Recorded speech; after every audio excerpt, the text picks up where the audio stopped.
Hello, this is Di's Readings and Chats. Thank you for joining me. Today, I will be reading a historical Miramichi heritage story that has been forgotten in the mists of time. It's a story that began around the Great Miramichi Fire of 1825. The story is titled Two Loves. It is a story based on an historical incident, the Great Miramichi Fire of Miramichi, which is in the eastern part of New Brunswick in Canada. It was written by the author, James Hannay. He was a doctorate of laws. He was born in 1842 and he died in 1910. Two Loves.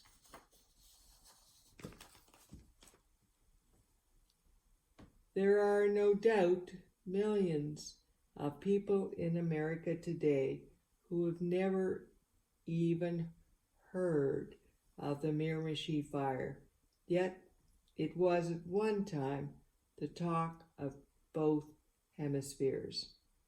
Perhaps there never was such a fire in the world before. Other great fires were mere rush lights in comparison with it, for it burned over an acre of forest land as large as the state of Massachusetts, consumed millions of dollars worth of property, and destroyed, alas, 300s of human lives. The story of the Miramichi Fire never has been fully told, and never can be told now, for nearly all who witnessed it are dead. I was a very young man at the time, and made my home at the house at the married sister who resided in Chatham, the principal town on the Miramichi River. For 3 years of winters, I had worked in the lumber woods, and my savings, which were considerable, were safely lodged in a local bank.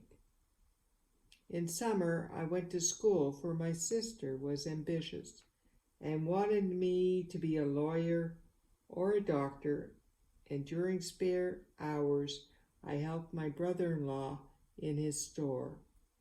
But the sight of one pretty face speedily put an end to this routine of duty, any to my sister's ambitious wishes. It was at Newcastle, a town 6 miles farther up the Miramichi than Chatham, that I first saw Grace Neal. With me, it was a case of love at first sight. As for Grace, I do not believe that she saw me or noticed me at all. But I looked at her,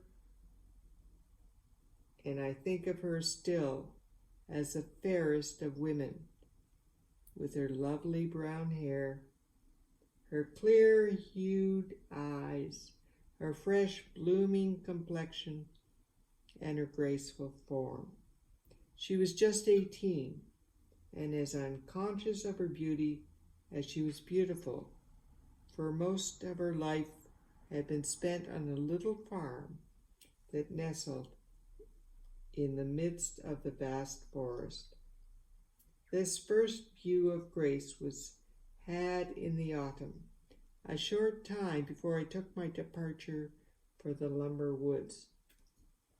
All that winter, as I worked in the forest, I thought of Grace and wondered whether I should have the opportunity of seeing her again.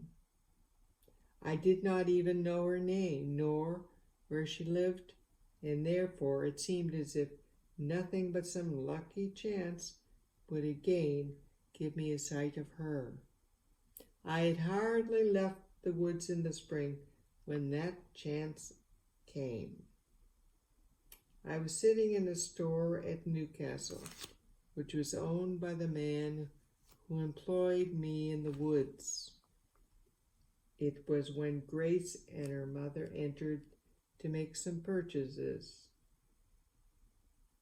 I saw that she was dressed in black, and I learned afterwards that her father had died during the winter. But she was as beautiful as ever, and even more so in my sight. Her entrance was so sudden and so unexpected that it almost took my breath away. But to the lively young clerk with whom I had been talking a moment before, it seemed a very ordinary event. I soon saw that he was acquainted with both mother and daughter, and to me, who was all impatience to get his ear for a moment and learn their names, it seemed that he expended an unnecessary amount of time in waiting upon them. Perhaps he was in love with Grace also. I could not endure the thought. For 15 minutes or more, this young gossip of a clerk kept up a constant flow of talk with mother and daughter, and what was worse, I was too far away to catch any of the conversation. I thought, however, that I heard my own name mentioned once or twice, and it seemed that my ears did not deceive me, for a moment or two later the clerk called me over and introduced me to Mrs. Prentice. "This," said he, "is Joe Harwell, the young man I was telling you about." And then addressing me, he continued, "Mrs. Prentice wants a man to help her on her farm, and I told her I thought you would go. You must be pretty well tired of school by this time." "You will find it rather dull with us," said Mrs. Prentice. "We don't see much company, but we will try to make you comfortable if you come." All this time, Grace had not said a word. No one seemed to think it necessary to make me acquainted with her. I don't believe she even bestowed a glance on me, and yet she would have seen Mrs. Prentice wanting help a long time before I would have gone to her solitary farm to work for her, had it not been for Grace's sweet sake. As it was, I was very willing to go, and I made a bargain with Mrs. Prentice for the season's work. I made it so very favorable to that lady that she must have had but an indifferent opinion of my business capacity. But what did I care for money? Was not love enough for me? I went to Chatham that night in great spirits, but my sister, when she heard of my intentions, hardly shared my enthusiasm. The fact is that I did not think it necessary to tell her anything about Grace, and she rather wondered at my choice of a residence. A week later, I was in Mrs. Prentice's and engaged in the regular routine of my farm duties. It embraced the whole range of farm work. In fact, I had to take the place of the late Mr. Prentice, so far as the management of the farm affairs went. I had plenty to do, but I did not spare myself, and I was soon on the best possible footing with every member of the family. Grace was the eldest, and next to her were two boys, named John and Charlie. They were aged respectively 14 and 12. Then came little Mary, who was only 4 years old, but who promised to be the very image of her older sister, Grace. Mary was the dearest little creature possible, and she and I soon became fast friends. She grew so fond of me that she was scarcely content to be out of my sight. Everyone laughed when she declared that she would marry me as soon as she got to be as big a girl as Grace. In the meantime, my love affair with Grace progressed favorably. I need not relate its various phases. It is enough to say that I won her simple heart, and she plighted her troth to me. No difficult ties crossed our paths, and no opposition came from any quarter. Her mother was favorable to our union, and only asked us to delay it for a year or two until I was better settled. It was a reasonable request, and we were willing to wait. There was not a happier youth in the country than I was then. The Trentis farm was located 10 miles from Newcastle on a tributary of the northwest Miramichi. The house, which was made of logs, was about 100 yards from the river, which joined the Miramichi a mile below, passing in that distance over a sharp rapid and running with a very swift current. The clearing was quite narrow and extended along the edge of the river for some distance.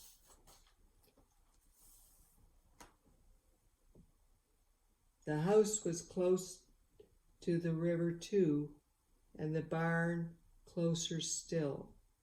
The whole extent of the cleared farm did not exceed 10 to 15 acres. It was autumn. Our little harvest had been safely gathered, and the barn was full to overflowing. All the regular farm work was done, and I was engaged in chopping up a huge piled amount of firewood for the winter. I was very anxious to have this job completed, for I had agreed with an old employer to go to the lumber woods again and wished to have everything comfortable for the family before I left. I had the prospect before me of a 6-month absence from Grace, but after that we would never be separated any more, for in the following autumn she was to become my wife. Now little either of us knew what the future had in store for us. The 7th of October came, a day never to be forgotten by the residents of the Miramichi district. For some days, the smoke of distant fires had been observed in the woods to the north, but such things were too common to excite notice. That morning in 1825, it was unusually warm for the season, and the air heavy and close. Mrs. Prentice thought it a good opportunity to go to a little barren stretch 3 miles from the tartan to gather a winter store of cranberries. It was arranged that Grace and the boys should go with her, and that I should follow with the horse to bring back the baskets about the middle of the afternoon. Little Mary declined to go with the others and said she would stay with me. Grace and I parted that morning with as little show of feeling as two people might exhibit who expected to meet again a few hours later. She was in a merry mood, and as she went off with her basket on her arm, she turned and kissed her hand to me gaily with a pleasant smile. Down the dark vista of years, I can see that smile still on her beautiful face as I then saw it for the last time. When they were gone, I resumed my work at the woodpile, and little Mary sat close by and prattled to me in her childish way. At noon we had dinner, and again work was continued as before. It was between 2 and 3 o'clock when Mary, who had been very quiet for some minutes, suddenly startled me by exclaiming, "Oh, Joe, look at the big black smoke." I looked up instantly and beheld a sight which froze me with horror. The whole sky to the north was black with smoke, which seemed hardly a mile away, and every moment drew nearer. I saw that the danger was imminent, and that there were no time to be lost if Grace and her mother were to be saved. In less time than it takes to tell the story, I had the bridle on the horse, and with Mary seated in front of me, was galloping down the forest path which led to the barren.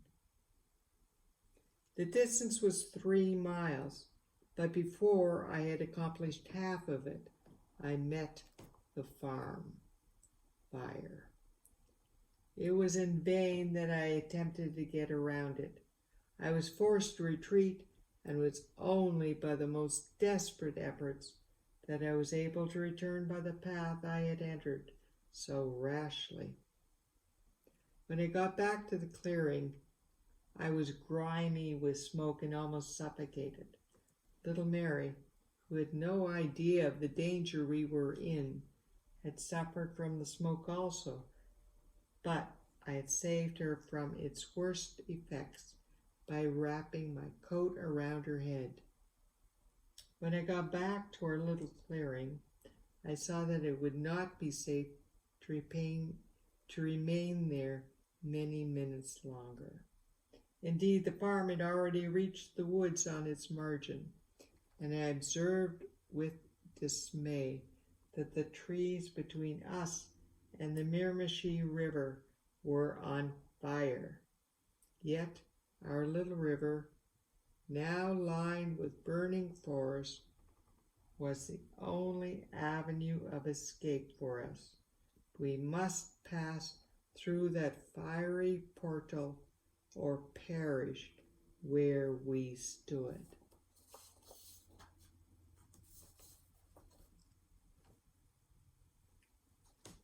I rushed into the house, took 4 of the heaviest quilts from the beds, seized a large loaf of bread and a piece of meat that was on the table, and picking up Mary, made a rush for the river. The horse, as if from an instinct of danger, followed us, and the cattle came running down after us and bellowed with fright. Our case seemed quite desperate. We had only a little skiff, and the only chance of being upset in the rapids or roasting to death by fire. There too was the horse. What was to be done with that mute pleader who looked at me for help? These thoughts passed through my mind in an instant, but they did not delay my efforts. I wrapped Mary up in the largest of the quilts and laid her on her face in the front of the skiff, enjoining her, as she valued her life, to remain still while I had placed her. Don't move. Then, taking the horse by the bridle of the horse, I got into the skiff and pushed into the stream, which is about 300 feet wide and quite deep. At this moment, the whole sky seemed to be on fire, and the roar of the burning forest was like the sound of continual thunder. The terror-stricken cattle, when they saw the horse swimming, followed him, and by the time we reached the middle of the stream, all were afloat and following us in a dismal procession. For half a mile or so, there was no difficulty, but then came the rapids and the pass of fire. I knew the rapids well, and on ordinary occasions could run them in the skiff without any difficulty, but now I had to trust to Providence for guidance, for I could neither see my way through the smoke nor dare to look out when traversing that fiery furnace. So, as we drew near, I let go the gallant horse's rein, wrapped myself up in a quilt, and lay down in the stem of the skiff with the paddle dragging behind to keep its bow downstream. In another moment we were in the rush of the boiling current and beyond human aid. I suppose we could not have been more than 3 minutes passing the rapids, but it seemed to me an age.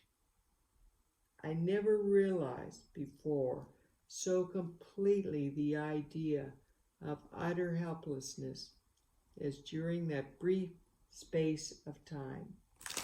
Nothing I could do would have any influence on her safety. I was but a waif adrift in the stream, and the bark was guided by another power than mine. When from the motion of the skiff I knew that the rapids were behind us, I poured out my heart in gratitude to God for deliverance. When I ventured to look up, not only the rapids but the fire was also behind us, and a few strokes of the paddle carried us into the Miramichi River. Neither Mary nor myself had suffered the slightest hurt. And what was more remarkable, all the livestock had escaped. The horse was behind the skiff, swimming gallantly, and looking up at me with his great, honest eyes. The cattle had passed us in the rapids and were swimming in front. All were now bound to the same goal of safety, a little grassy island which lies in the center of the Miramichi River, with nothing of larger growth upon it than an alder bush. Here we landed and looked back on the wasted land we had left behind. Had I the pen of a Homer, I could not adequately describe the tenors of that scene. All that my mind had ever imagined or my eye witnessed of destruction by fire fell far short of this dreadful reality, and every moment added to its horrors. The wind, which had been very light, now grew to a violent hurricane, and the rush of the fire. The fire rushed on almost with the speed of a racehorse. Huge burning brands, borne on the wings of the storm, fell on every side of us and threatened us with destruction. The river was lashed into fury by the gale and rose in huge waves, and through the black pall of smoke which hung over all, the sheets of flame seemed to pierce the very sky.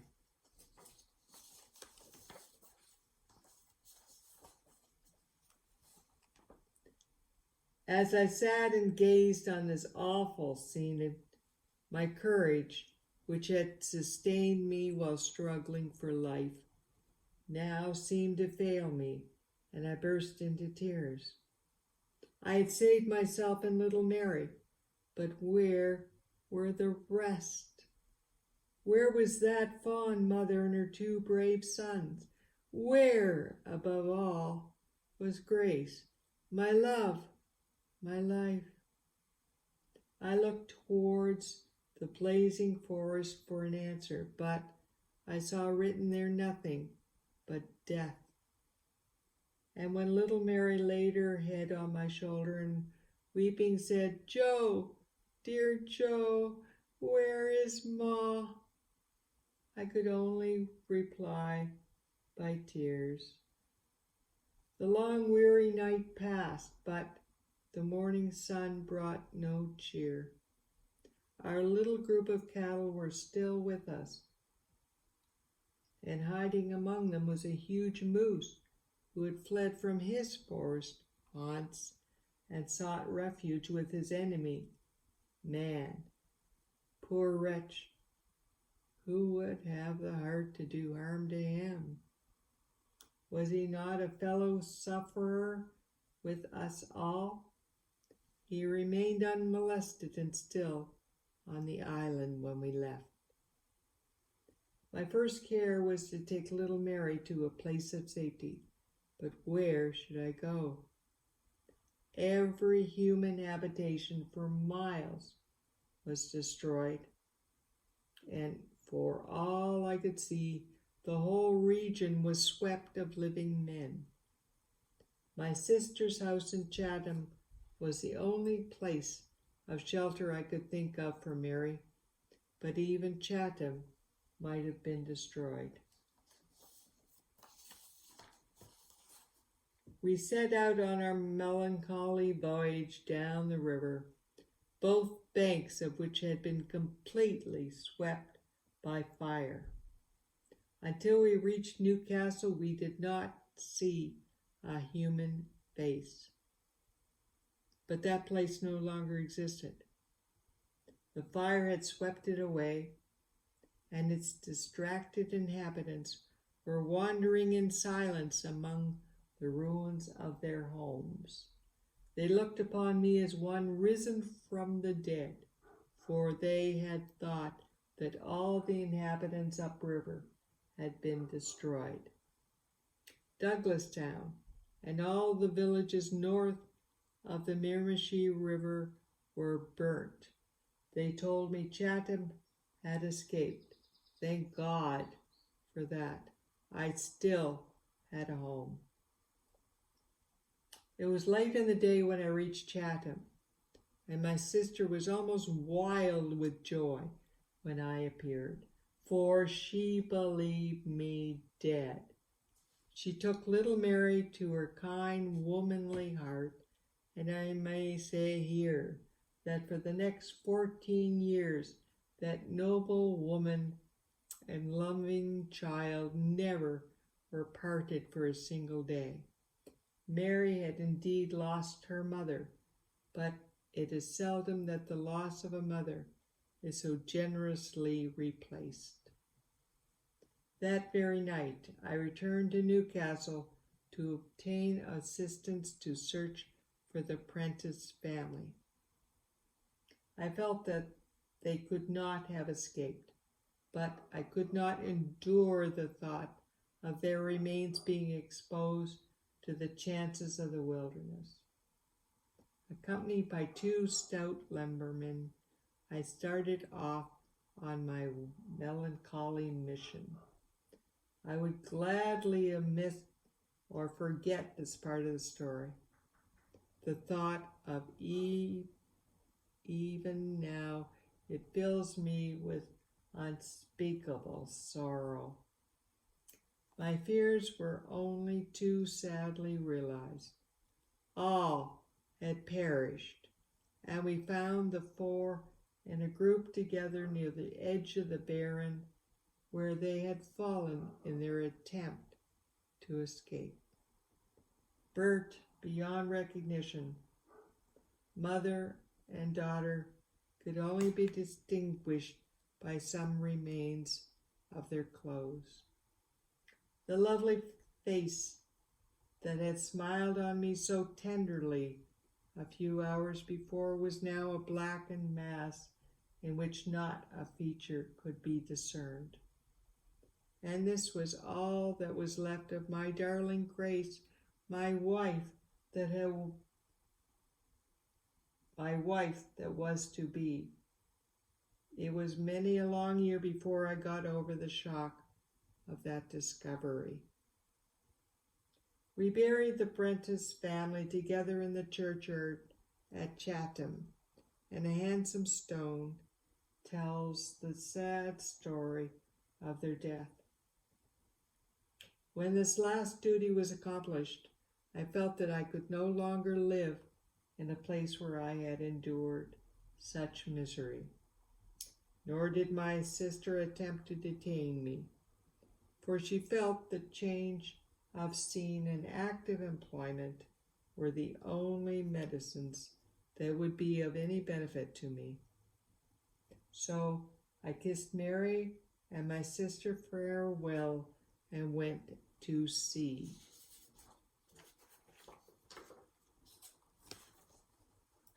Before my departure, however, I placed the few $100 I possessed in a bank in Mary's name and told my sister to use them for the child's maintenance and education.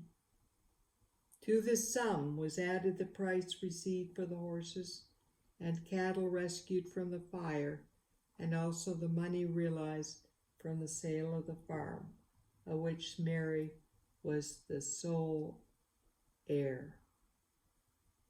This fund my raster never would touch, but constantly added to it, so that the end of the 14 years I have spoken of, it had become a considerable sum, and Mary was quite an heiress in a small way. And she was endowed also with a richer inheritance than money can buy, a pure and honest heart. I need not linger long over my career at sea. I was very successful and rose in due time to be mate and then master of a fine vessel. I saved money and bought a share in the vessel I sailed, and soon took such good care of my savings and profits that my money accumulated rapidly. I had, in fact, no temptation to be otherwise than temperate and saving. The Miramichi fire had burnt all the youth and hope out of me. Although I did my cork as well as any man, I lived wholly in the past. And at night, as I stood on my vessel's deck and peered into the darkness, or lay wakefully in my cabin, the sweet face of my lost Grace was always before me, and she never ever wore the same kind smile with which she bade me farewell. That last sad day when we parted forever, she always wore the same kind smile. Little Mary went to school, and the very first letter she ever wrote was sent to me. From the day she could use a pen, no month passed that she did not write to me. And at the end of a long journey, I had enough of Mary's letters to make quite a little volume. Now not now. They interest me a lot. They were for many years almost the only solace I knew in my lonely life. I have them all now. The notes made up of printed letters when she was 5 or 6 years old, then the big childish hand, and so through all graduations to the perfection she at last attained. I was not so good a correspondent as Mary, yet I did not neglect her. I wrote from every port at which I touched, and took care to keep her well supplied with clothes and jewelry as well as money, which, dear soul, she never spent. But all this time I never returned to Chatham. I had never seen Mary's face, and when I thought of her, it was as a child. 14 years had elapsed since I left my home in Chatham, and it seemed as if every day was making the prospect of my return to it more remote. For what should I return to? My heart had died and had been buried there. No, I thought to myself, I will not go back. It was again the night of the 7th of October, but this time I was at sea in my own stout ship on my return voyage from India, and but 2 or 3 days' sail from my port of destination, New York. The sea was calm and the weather fine, so I retired early to my cabin and soon fell asleep. Then, in a vision of the night, all the past seemed to come back to me. I again lived through that dreadful night of 14 years before, and out of the burning forest the face of my dear Grace, she seemed to arise, and I thought she beckoned me and called to me, "Come home."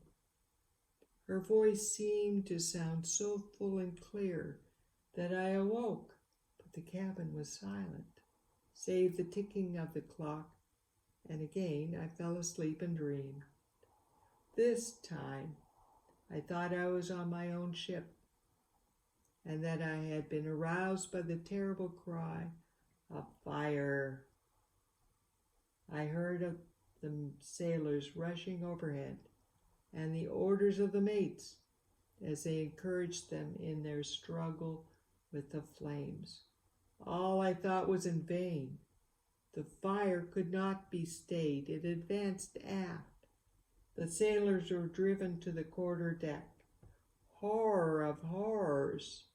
They were leaving the vessel, and I, imprisoned in my cabin, could not escape. I struggled to gain my feet, but I seemed to be held down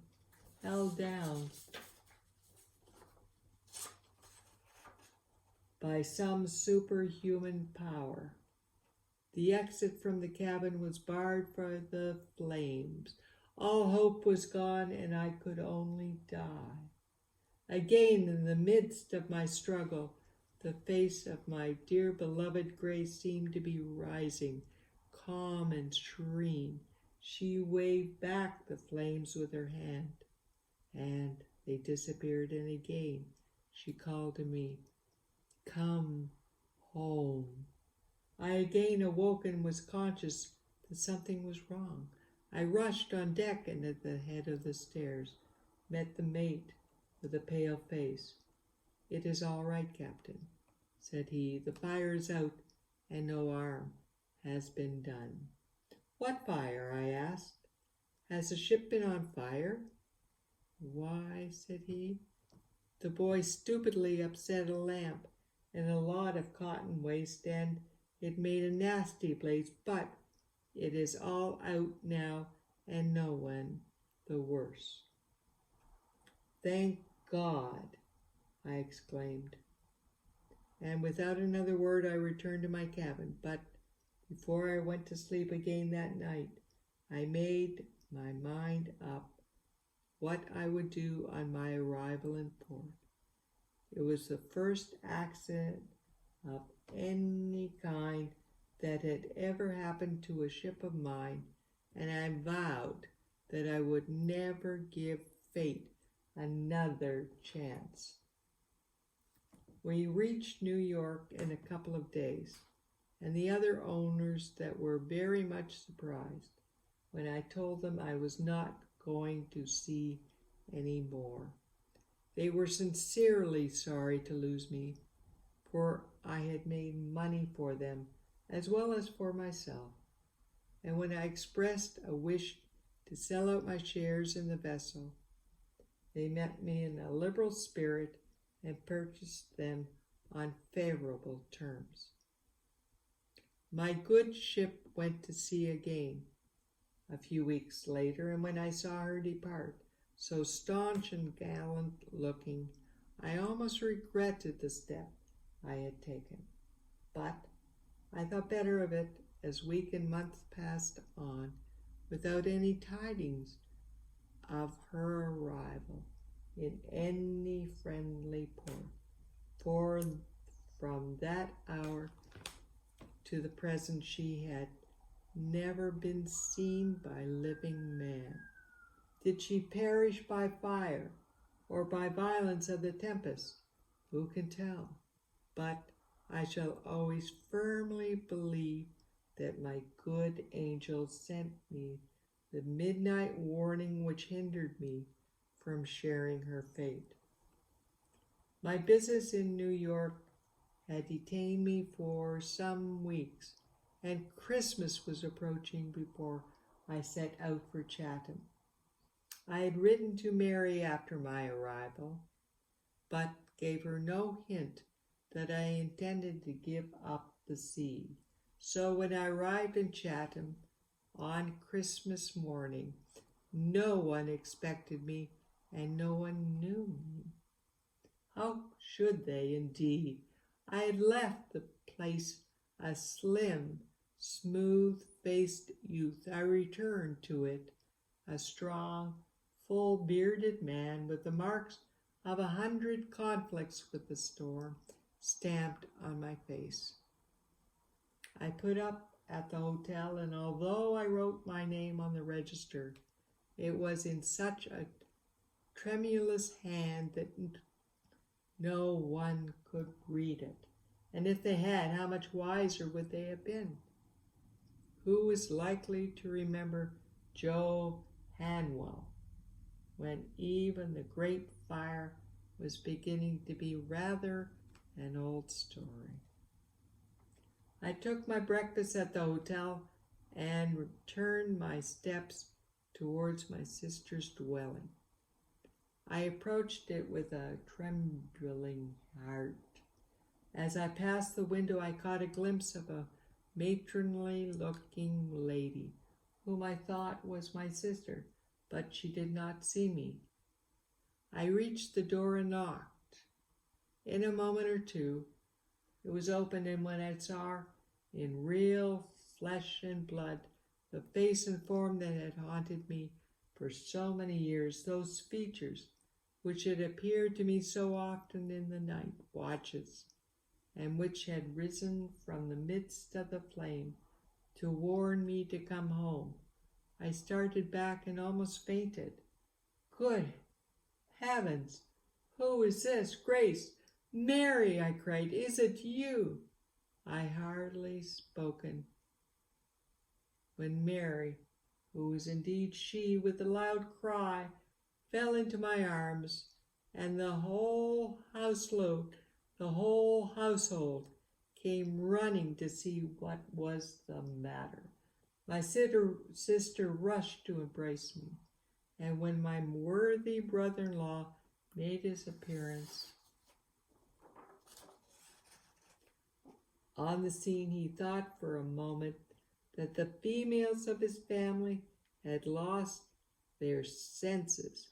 But when he learned that the lost brother had indeed returned, he was as much delighted and flurried as the most hysterical women of them all. That Christmas was, I think, the happiest day I ever spent. My old love seemed to be alive again, and my withered heart to have been bathed in the fountain of youth. I could hardly take my eyes off my beautiful Mary, who in form, face, and expression was the exact counterpart of her sister Grace. Surely all that I had passed through was but a dream, and this was Grace herself. That night, when all the mothers had retired, my sister, Mary, and myself gathered round the wide hearth. We talked of many things, but there was one which gave me some concern, yet which I feared to approach. Was Mary's heart free or not? At length, I mustered courage enough to say, "Sister, it is a wonder you have been able to keep Mary so long. I should have thought all the young men would have been dying about her." "Mary," replied my sister, "will not listen to any lover's vows. She tells all the young men who make advances to her that is of no use. She and I have been engaged ever since she was 4 years old. She will never marry anyone else." "Is that true?" said I to Mary, who was blushing deeply.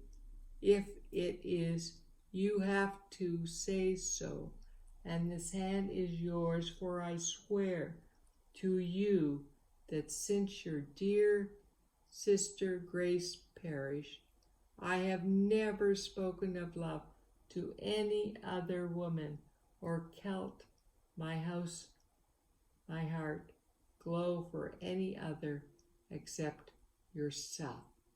Mary bowed her head, placed her hand in mine, and said in a very gentle tone, "It is true, I will wed none but you." This was our declaration of love and our betrothal. My good sister wept tears of joy that two whom she loved so very dearly were to be united.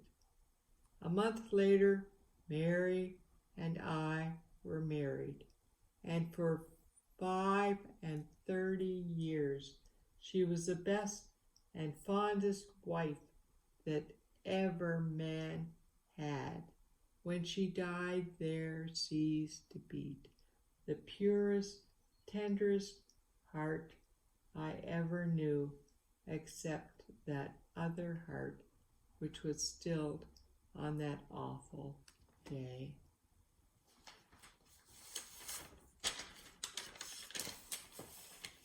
And that ends the two loves story. So until we chat again, take care, and God bless you.